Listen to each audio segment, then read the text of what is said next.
சென்னை அடுத்த மதுரவாயல் பகுதியில் தீவிர வாக்கு சேகரிப்பில் ஈடுபட்ட ஸ்ரீபெரும்புதூர் மக்களவைத் தொகுதி திமுக வேட்பாளரும் தற்போதைய எம்பியுமான டி.ஆர். பாலு தன்னை காண கையில் பூங்கொத்துடன் வந்த குழந்தையை தூக்கி கொஞ்சி முத்தமிட்டார்.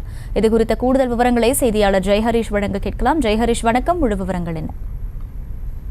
வணக்கம் வக்கீலா. ஸ்ரீபெரும்புதூர் நாடாளுமன்ற தொகுதிக்குட்பட்ட மதுரவாயல் பகுதியில் இன்று வாக்கு சேகரிப்பில் அமைச்சர் மா. சுப்பிரமணியன் மற்றும் ஸ்ரீபெரும்புதூர் நாடாளுமன்ற வேட்பாளர் டி.ஆர். பாலு ஆகியோர் மதுரவாயல் சட்டமன்ற உறுப்பினர் காரம்பாக்கம் கணபதி தலைமையில் சிறந்த ஜீப்பில் முக்கிய சாலையில் தேர்தல் பரப்பில் ஈடுபட்டனர். அப்போது ஆங்காங்கே திமுகவினர் சார்பில் உற்சாக வரவேற்பானது வழி அளிக்கப்பட்டது. குறிப்பாக 144 வார்டில் தொண்டர் ஒருவரின் பெண் குழந்தையானது வேட்பாளர் டி.ஆர். பாலு அவர்களுக்கு பூங்கொத்து கொடுத்து வரவேற்பு அளித்தது. அதனை அன்போடு கையில் வாங்கிய வேட்பாளர் குழந்தைகளுக்கு முத்தமிட்டு கொஞ்சி பின்னர் பூங்கொத்தை வாங்கிக் கொண்டு அவர் அங்கிருந்து கிளம்பி சென்றார். மேலும் இந்த வரவேற்கும் போது பொம்மையான 2 ஆனது வரவழைக்கப்பட்டது. அதன் துதி கையில் திமுகவின் கொடியானது கொடுக்கப்பட்டு அங்கும் இங்கும் மேலும் கீழுமாக அசைக்கப்பட்டது.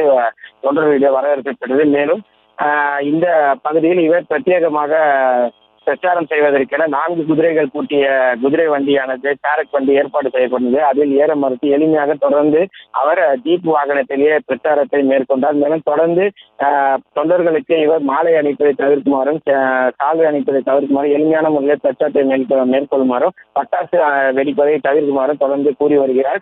இந்த நிலையில் இந்த வரவேற்பின் போது திமுகவினர் மற்றும் விசிக, மக்கள் நீதி மையம் மற்றும் கம்யூனிஸ்ட், காங்கிரஸ் உள்ளிட்ட கூட்டணி கட்சியினர் என பலர் கலந்து கொண்டனர்.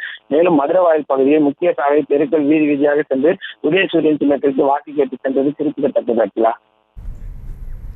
விவரங்களுக்கு நன்றி ஜெயஹரிஷ். செய்திகளை உடனுக்குடனும் துல்லியமாகவும் தெரிந்து கொள்ள சப்ஸ்கிரைப் பண்ணுங்க.